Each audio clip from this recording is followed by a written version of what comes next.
Hola queridos amigos y amigas de Periodismo Libre, bienvenidos, bienvenidas a una nueva entrevista.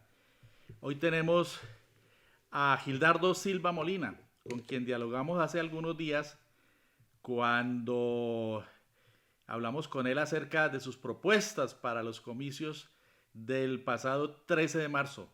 Hoy lo tenemos aquí invitado, entre otras cosas, para reconocer su extraordinario aporte a la enorme votación del pacto histórico en el Valle del Cauca como principal vocero de la Unión Patriótica de la UP. Buenos días, buenas tardes, buenas noches, dependiendo de a la hora en que nos vean.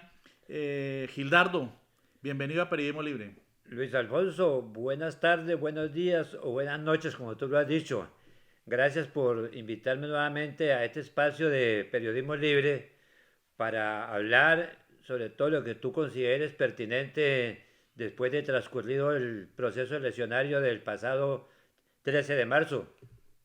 Bueno, sea lo primero, Gildardo, hacer un público reconocimiento a tu esfuerzo, a tu ecuanimidad, a tu aporte a ese proceso, a ese enorme caudal de 325.973 votos hasta ahora, porque como vamos a hablar más adelante, pues siguen apareciendo votos, principalmente para el Senado, pero de igual manera aparecen muchos para la Cámara, en desarrollo de este rescate de votos después de el amañamiento, por decirlo menos, que se ha descubierto, que ha sido detectado por las antenas muy vigilantes del pacto histórico en relación con lo que ocurrió el pasado 13 de marzo con la votación, cuyo caudal fue disminuido ostensiblemente por unas maniobras extrañísimas, rarísimas. Se han desaparecido más de 600.000 votos que empiezan a ser recuperados por los activistas, por los juristas y por los testigos del pacto histórico. Pero ya hablaremos de eso. Yo quiero reconocer el enorme aporte suyo, Gildardo, a ese caudal de votos en el Valle del Cauca, porque aunque ocupabas la sexta posición en la lista, que era cerrada, y solo alcanzaban a entrar hasta ahora los primeros cinco, estuviste a punto de ser elegido con 6 en una votación que considero inusitada, histórica y que refleja la forma como el pueblo del Valle del Cauca le respondió a esa oligarquía en la que hay muchos con ínfulas paramilitares y lo demostraron al reprimir con la fuerza pública o al lado o con la connivencia de la fuerza pública las protestas populares, pero el pueblo le respondió y le dio una bofetada y le dijo: aquí a quienes hay que castigar por todo lo que ocurrió, por la represión, por la violencia ejercida contra el pueblo, es a los candidatos y a los representantes de la oligarquía, los partidos de la oligarquía. Y fueron elegidos 5 representantes, que son José Alberto Tejada, Gloria Elena Arizabaleta, Cristóbal Caicedo, Jorge Alejandro Campo y Alfredo Mondragón. Y el sexto era Gildardo Silva. No alcanza a ser elegido, pero queremos hacerle un reconocimiento a todo su esfuerzo, a toda su ecuanimidad, a todo su tino político al procurar siempre sobreponer a los intereses individuales los intereses del colectivo. Y eso se reflejó y todo el mundo lo reconoce. De modo que, Gildardo, pues felicitaciones porque usted es otro de los triunfadores de la jornada del 13 de marzo y la Unión Patriótica que usted representa. Bueno, Luis Alfonso, muchas gracias por ese reconocimiento que yo necesariamente tengo que hacer extensivo al Partido Comunista y a la Unión Patriótica, que son las organizaciones a las cuales he pertenecido toda mi vida, y decir que nosotros hemos estado todo el tiempo en este proceso de construcción de pacto histórico. Incluso desde antes hemos venido actuando muy activamente en ese ejercicio de construir estos procesos de unidad que nos han permitido llegar a este proceso eleccionario, a este espacio eleccionario con unos resultados óptimos, muy positivos en beneficio del país, en beneficio de la nación, en beneficio de los trabajadores. Creo que el esfuerzo nuestro ha estado abierto para que todo el mundo lo conozca. Hemos actuado sin mezquindad, sin egoísmos.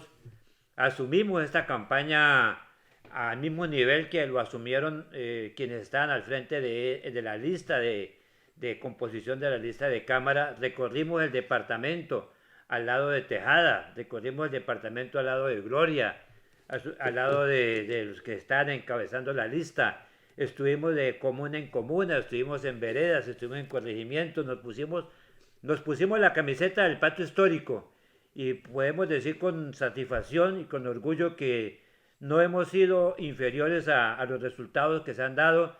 Tenemos derecho de alguna manera a aceptar los reconocimientos que hoy amplios sectores de la población hacen de nosotros, porque efectivamente estuvimos al frente de la campaña, nos la peleamos todo el tiempo a favor del pacto histórico, hicimos todo lo que teníamos que hacer, fuimos a los rincones del departamento donde había que ir, asumimos la campaña con la mayor altura, con la mayor beligerancia, y los resultados que hay pues en buena medida son una correspondencia a lo que la Unión Patriótica y los comunistas también hicimos en la campaña, sin demeritar por supuesto otros esfuerzos importantes que se expresaron y se dieron al interior de la campaña. Para la Cámara de Representantes del Valle del Cauca, el pacto histórico del Valle del Cauca obtuvo o obtiene hasta hoy, porque repito, todavía se están buscando y recuperando votos, 371.257 votos. En Cali fueron 214.479 hasta hoy. Y para Senado, en el departamento, 325.973. Unas altísimas votaciones en el departamento que reflejan el trabajo de todos estos colectivos vinculados al pacto histórico del Valle del Cauca, la Unión Patriótica, el Partido Comunista, el Polo Democrático Alternativo, Maíz y obviamente pues la Colombia Humana, y además de otros sectores políticos y de movimientos sociales y de las juventudes y de muchísimos sectores que han venido confluyendo y seguirán haciéndolo en el pacto histórico. Y la votación para la consulta interna del pacto histórico pues también fue altísima. Yo tengo aquí las cifras de Gustavo Petro del Valle, que fueron 547.929 votos, y en Cali 289.961. Esas cifras deben ser superiores, Gildardo, para el Valle, para los 5 candidatos. ¿Tienes allí las cifras? De Valle, pacto histórico en el Valle.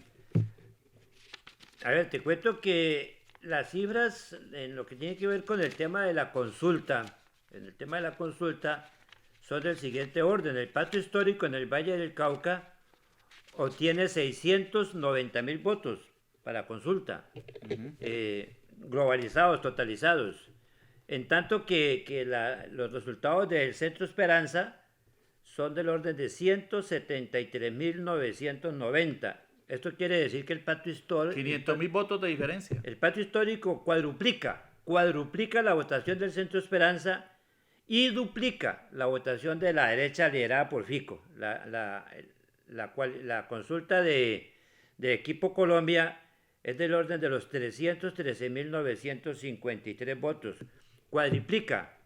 Decirte, Luis Alfonso, que el pacto histórico le gana en los 42 municipios. En los 42 municipios le gana al Centro Esperanza. Y en 27 municipios. En 27 municipios le gana a Equipo Colombia, la coalición de Fico. Y no hay cualquier clase de 27 municipios.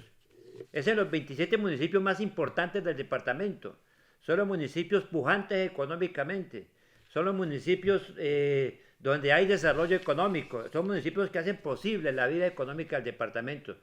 Eso quiere decir que tanto en las consultas como en el otro tema que vamos a hablar ahora del Congreso, el pacto histórico supera a sus contradictores en el sector azucarero del departamento, que tiene que estar doliendo en el alma Socaña, porque el pacto histórico doblega al viejo poder vallecaucano en Florida, en Pradera, en Candelaria, en Jamundí, en Jumbo, en Buga.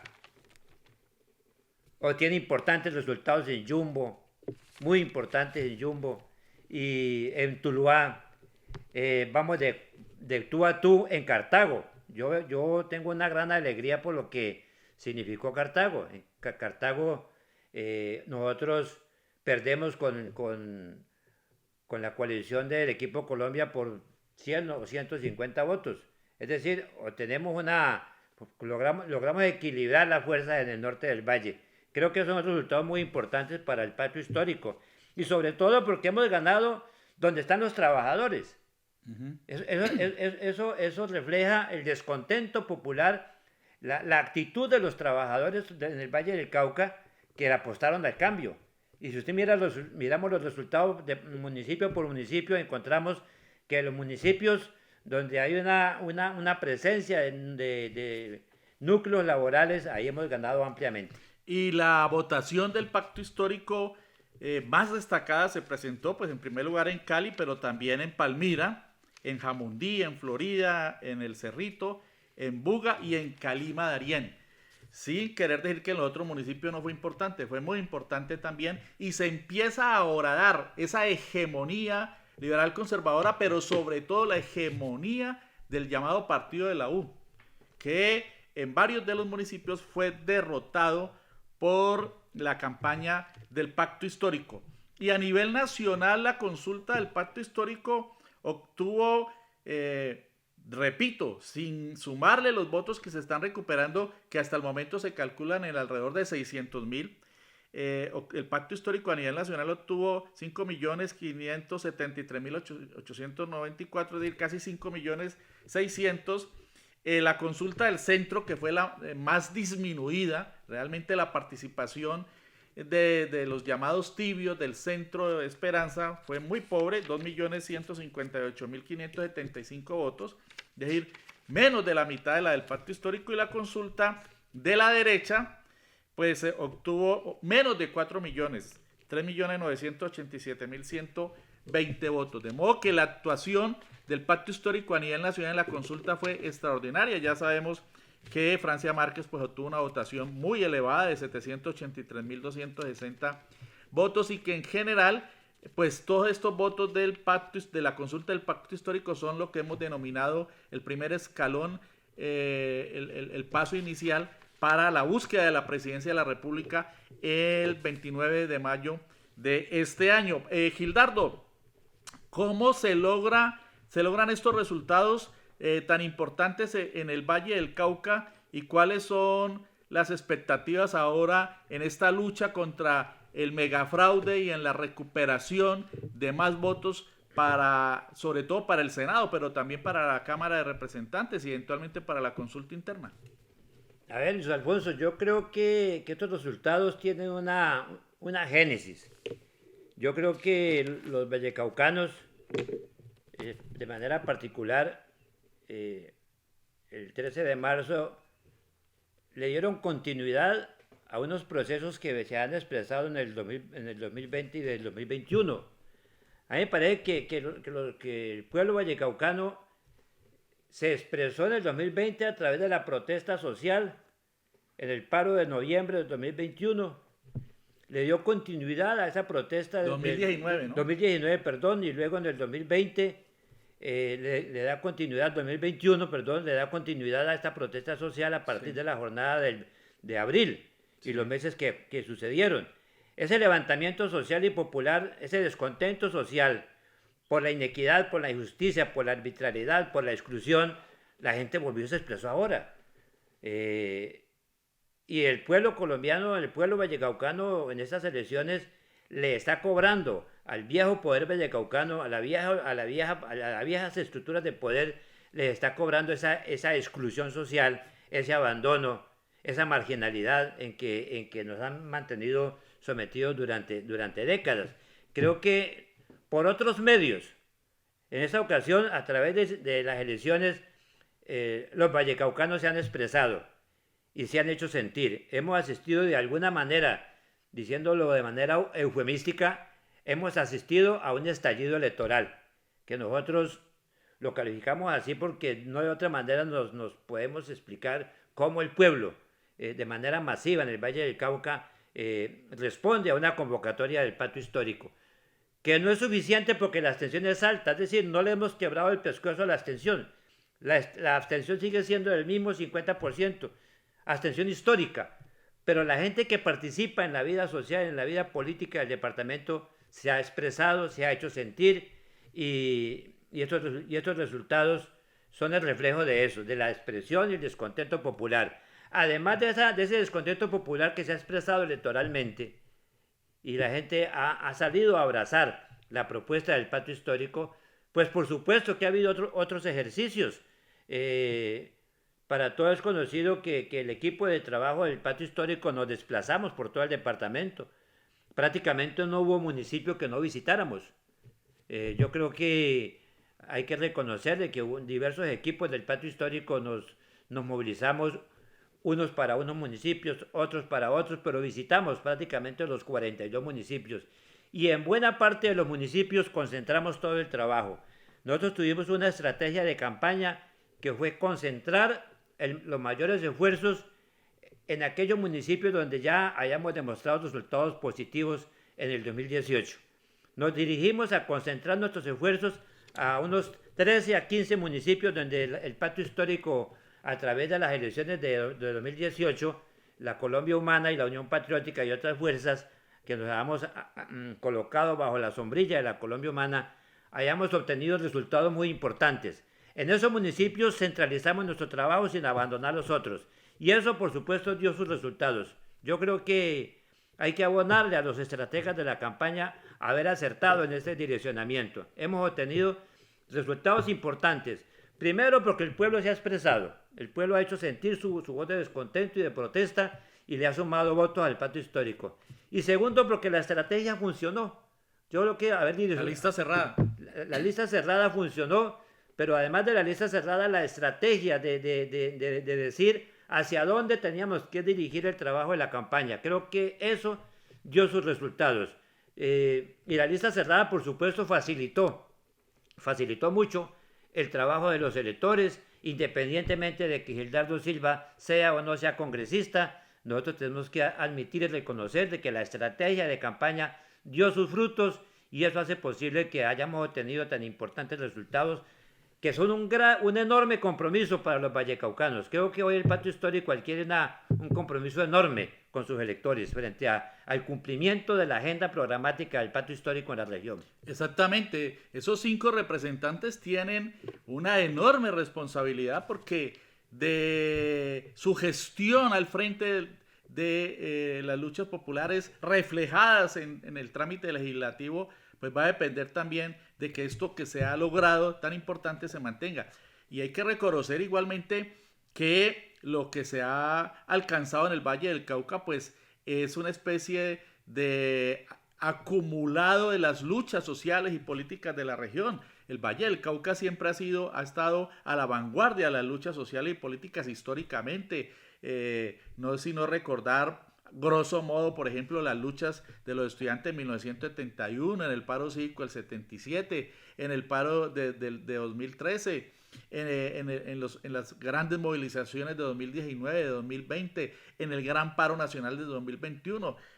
Tanto así pues que el epicentro, uno de los epicentros fundamentales del paro nacional fue Cali, el Valle del Cauca, y por eso fue tan brutalmente reprimido por el régimen. Entonces uno de los retos que tienen los 5 representantes es, en primer lugar, me parece a mí, Gildardo, honrar la memoria de todos esos jóvenes asesinados por el régimen la represión del régimen de Iván Duque, 48 en Cali, 18 en municipios del departamento, y estar muy estrechamente ligado a las luchas populares.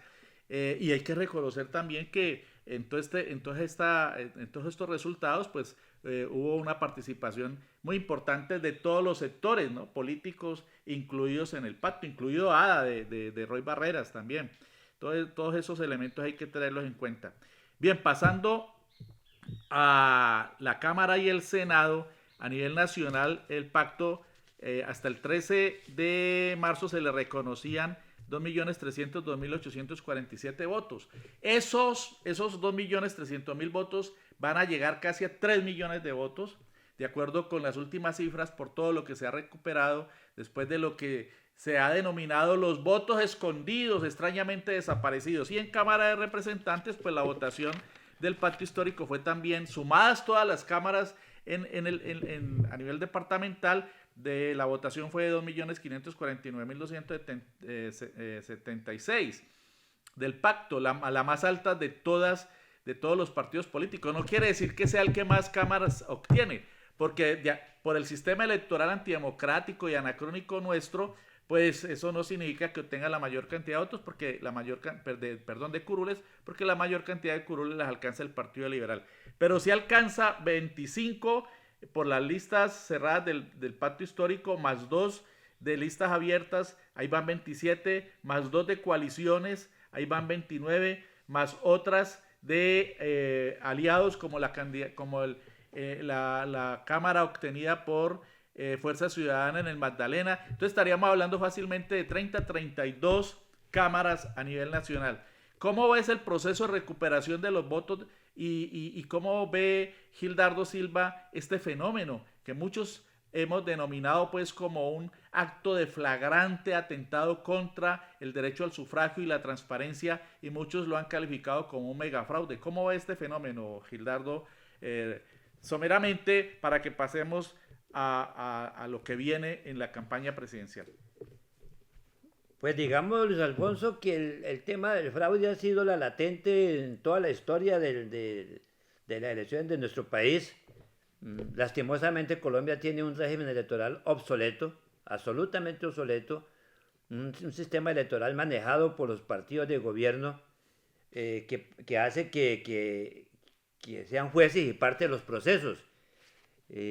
Mientras no se modifique el sistema electoral colombiano, pues vamos a tener siguiendo los mismos problemas de fraude, porque el fraude no es solamente sustraerse y robarse los votos. El fraude es inclinar al electorado a votar de cierta manera. Amañar la votación. El fraude es cooptar la población a través de las dádivas del Estado. Exactamente. El fraude es aprovecharse del asistencialismo público del Estado para presionar a los electores para que voten en una u otra dirección. Eso es fraude, y ese es el fraude más grave, porque se constriñe al elector para votar de cierta manera. Más allá de que se desaparezcan los votos o que se ponga gente inexperta a manejar los resultados electorales. En este proceso al que hemos vivido... Perdón que le interrumpa, Gildardo. Gustavo Petro puso un trino en el día de hoy en el que decía que esto es producto de las presiones de Álvaro Uribe, que presionó a la registraduría para que no nombrara como jurados de las mesas de votación a los más experimentados y que siempre lo habían hecho, que son los profesores, los maestros, los docentes, claro, con el prurito de que son de FECODE, y entonces fueron estigmatizados y lo sacaron. Y llegó una cantidad de gente joven, inexperta, sin conocimiento de la mecánica electoral, pues desde el punto de vista de garantizar la transparencia, y en parte a eso se debe este desastre. Continuar. Eso es una realidad. Hace algunos meses Álvaro Uribe sugirió que la registraduría debía sacar de la labor de jurados para los procesos electorales a los maestros, porque los maestros eran proclives a Petro, y los maestros eran proclives a facilitar la victoria de Gustavo Petro. Y efectivamente fueron retirados del proceso de jurado. Fueron muy poquitos los profesores que quedaron cumpliendo ese ejercicio, y me consta porque soy testigo de más de estos hechos. A mí me llega antes de las elecciones un paquete con casi 3.000 hojas para notificar a unos testigos electorales que habían actuado como testigos de la Colombia Humana UP en las elecciones del 2018. Y esa era gente, en buena parte era gente joven, gente inexperta, que no conoce estos procesos, y entonces uno puede pensar que hubo una premeditación de poner en la labor de jurados a gente inexperta, claro, a gente que no conoce la dinámica electoral, que permita facilitar el camino de torcer la realidad electoral del país. Hubo muchos errores. Ingenuamente uno puede decir, no, es que los muchachos no sabían, eso no tiene nada de fraude. Pues los pusieron con esa intención de que no supieran manejar el manejo de los formularios, que no supieran diligenciar los formularios, y eso permitía pues torcer la votación del electorado. Como aquello tan elemental que era anotar en el total de votos por la lista, anotar los votos que en las listas abiertas obtuvieron diversos candidatos, de tal manera que hubo doble facturación de votos para unas listas, porque se está anotando en los votos de la lista los votos que obtuvieron los candidatos en las listas abiertas. Cosas como esas permitió dobletear la votación, de tal manera que por eso hoy se da el proceso a través de los escrutinios de una recuperación masiva de votos en todo el país. Por eso se habla de una recuperación de más de 300.000 votos en todo el país, que le permite al pacto histórico poder alcanzar otras curules que inicialmente no aparecen reconocidas.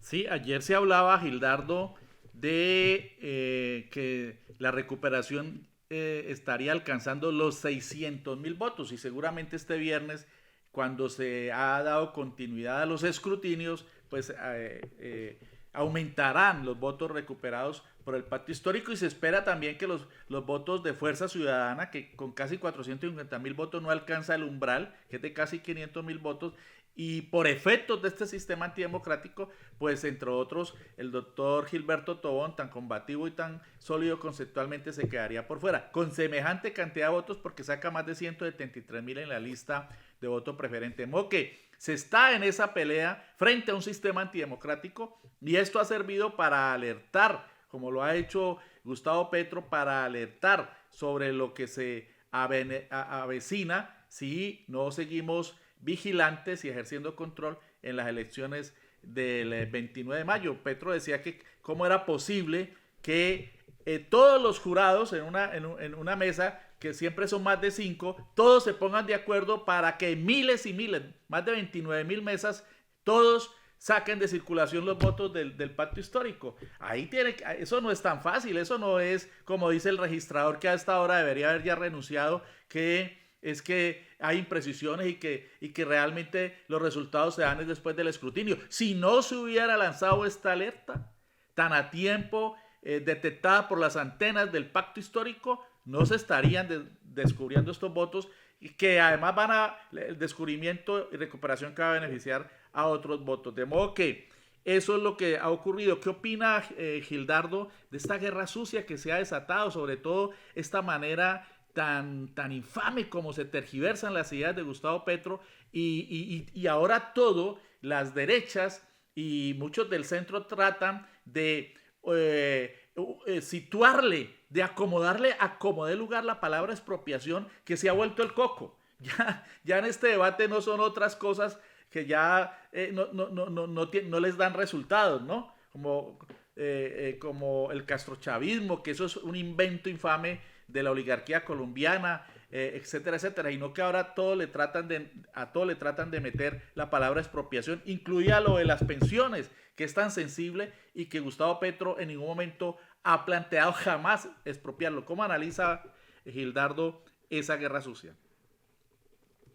Bueno, la guerra sucia tiene su fortalecimiento, o tiene su aceptación, o tiene su incidencia en la medida en que los colombianos no avisoramos el carácter, el contenido y la procedencia de esa guerra sucia. Nosotros decimos que el que tiene el poder lo tiene para seguir en él y para posicionarse. El que tiene el poder tiene los medios. El que tiene poder tiene la industria mediática a su servicio. El que tiene poder pone a los medios de comunicación masivos a su servicio. Y entonces cada minuto, cada segundo se riega por los medios, por la televisión, por la radio, por las redes sociales, por la prensa escrita, una parafernaria constante de descrédito, no solamente de Gustavo Petro, sino del contenido del pacto histórico, hasta el punto de decir que el pacto histórico no tiene propuestas. Yo creo que aquí lo que falta es convicción de las masas, del pueblo, de apagar el televisor. Convicción y decisión de la gente para apagar el radio. Convicción de la gente a taparse los ojos y a no mirar tanta mentira acumulada. porque eso es lo que hace que estos medios del poder actual y vigente puedan incidir en la voluntad del elector, porque es que el elector no analiza, no razona, se deja enredar. El elector le dice, mire que es que nos van a poner como Venezuela, y sucede que hace rato estamos peor que Venezuela. Nos dicen que nos van a quitar la estabilidad laboral, y hace rato que no la tenemos. Nos dicen que nos van a quitar la pensión, y sucede que la inmensa mayoría de los colombianos en edad de pensionarse en este país no tienen pensión, pero la gente come cuento. Para concluir, ¿cómo ves lo que se avecina para el 29 de mayo? ¿Ganará Gustavo Petro en la primera vuelta? ¿Cómo ves el proceso también de escogencia de la fórmula vicepresidencial? Vamos por partes. Lo primero, Petro lanzó una estrategia que los colombianos no se la copiamos, y la vamos a necesitar y vamos a tener serias dificultades. Petro dijo, si van a votar por mí, voten por las listas del pacto histórico. Parece que la gente no copió la orientación, la gente se enredó y el Congreso no lo ganamos nosotros. Tuvimos unos resultados muy importantes, históricos si se quiere decir así. Nunca en este país las fuerzas democráticas hayamos obtenido los resultados electorales que hoy hemos tenido, y eso nos catapulta como una fuerza importante en el país, pero no es suficiente. Petro necesita un Congreso para gobernar y no lo tenemos. Vamos a tener que acudir a la política de alianzas al interior de los elegidos para tratar de estructurar un Congreso mayoritario a favor de las reformas que propuso el pacto histórico y que propuso Gustavo Petro. Esa es la primera preocupación que hoy tenemos. La segunda, nosotros sabemos que para ganarle al viejo poder hay que ganar en la primera vuelta. Y para ganar en la primera vuelta estamos casi que empatados. Hoy ya, frente al riesgo que significa para el viejo poder, para la vieja estructura de poder, para el viejo bloque de poder de este país, hoy Petro vuelve y constituye su amenaza latente. Y necesitan unirse, unir todas las fuerzas enemigas del cambio y todas las fuerzas amigas del statu quo. Necesitan juntarlos en torno a Fico para enfrentar a Petro. Y a nosotros nos corresponde hacer lo propio, juntar todo lo que se pueda unir, desde la base social.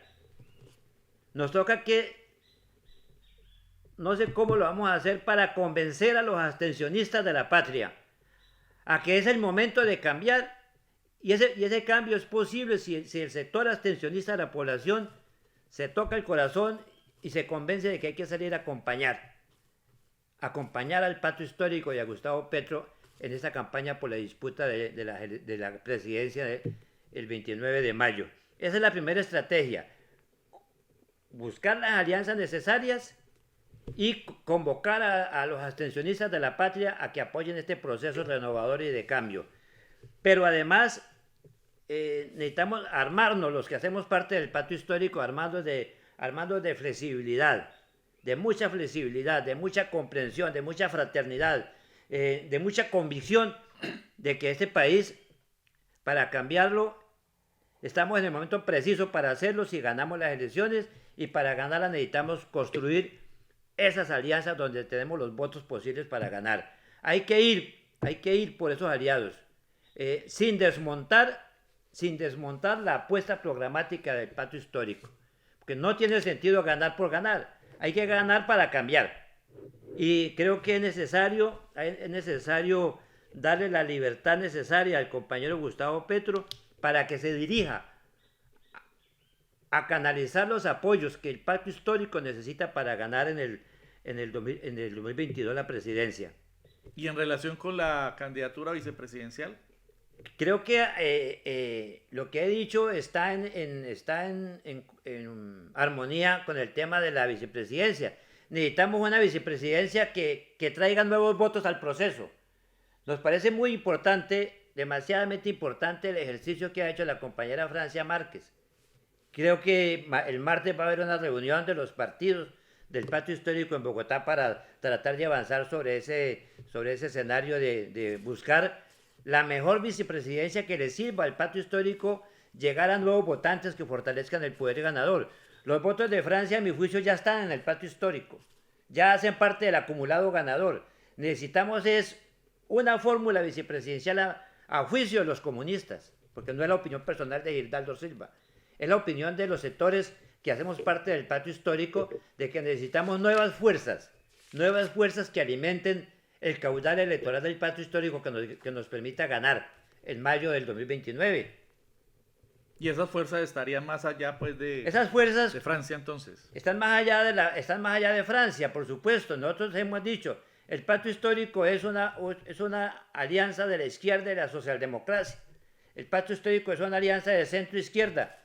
Yo creo que la izquierda ya está toda en el Pacto Histórico. Los que nos proclamamos de izquierda y tenemos una presencia de la izquierda, ya estamos en el Pacto Histórico. Necesitamos que la socialdemocracia, que se puede sentir reconocida en el programa del Pacto Histórico, esas fuerzas lleguen al Pacto Histórico. Y si tiene una candidatura que la puedan ofrecer para armar la fórmula con Gustavo Petro, yo digo bienvenida a esa fórmula, con ciertas condiciones que a mi juicio son sensatas. Es que el programa del Pacto Histórico no se desmonta. El programa del Pacto Histórico de equidad social, de inclusión social, de fortalecimiento y el reconocimiento de la población, el programa del Pacto Histórico de equidad social, de dignidad, el programa del Pacto Histórico de la reforma política, el programa del Pacto Histórico de la pensión universal, el programa del Pacto Histórico de el mejoramiento de la calidad educativa y la salud, con eso no se juega y eso no se desmonta. Y como lo ha dicho Gustavo Petro, que es un líder supremamente capaz, conceptual, intelectual y políticamente, pero es un gran estratega político de igual manera, él ha hecho dos planteamientos. Uno, que como lo ha planteado Gildardo, se debe ir hacia la construcción de un frente amplio por la democracia y la paz. Esa es la estrategia, esa es la apuesta. Y eso significa que ese frente amplio por la democracia y la paz va más allá del Pacto Histórico, acerca nuevas fuerzas socialdemócratas, liberales, etc. Y sobre todo el pueblo abstencionista. Ahí está la clave de del resultado que se espera para el próximo 29 de mayo. Y segundo, que en esta gran alianza los únicos que no caben son los corruptos y los genocidas. Así lo ha dicho claramente Gustavo Petro. Muchas gracias, Gildardo, por acompañarnos, por brindarnos sus luces, por ayudarnos a hacer este balance, este análisis. Y de todas maneras, el optimismo por el cambio se mantiene. Y lo que hay que hacer es salir a hacer lo que ustedes hicieron en la campaña para el 13 de marzo. Llegar al pueblo y organizar a la población para el primer gran triunfo popular, llegando a un gobierno democrático popular el 29 de mayo. Muchas gracias, Gildardo. Luis Alfonso, muchas gracias a usted y decir dar finalmente mi agradecimiento a todos los sectores que se han comunicado conmigo a reconocer el esfuerzo que hemos hecho, decirles que Gildardo Silva no necesita ser congresista para continuar en esta brega por la patria, en esta brega por la renovación social. Vamos a seguir el ejercicio que nos corresponde y ahí nos van a encontrar. Muchas gracias. Gracias, Gildardo. Volveremos con una nueva entrevista aquí en Periodismo Libre.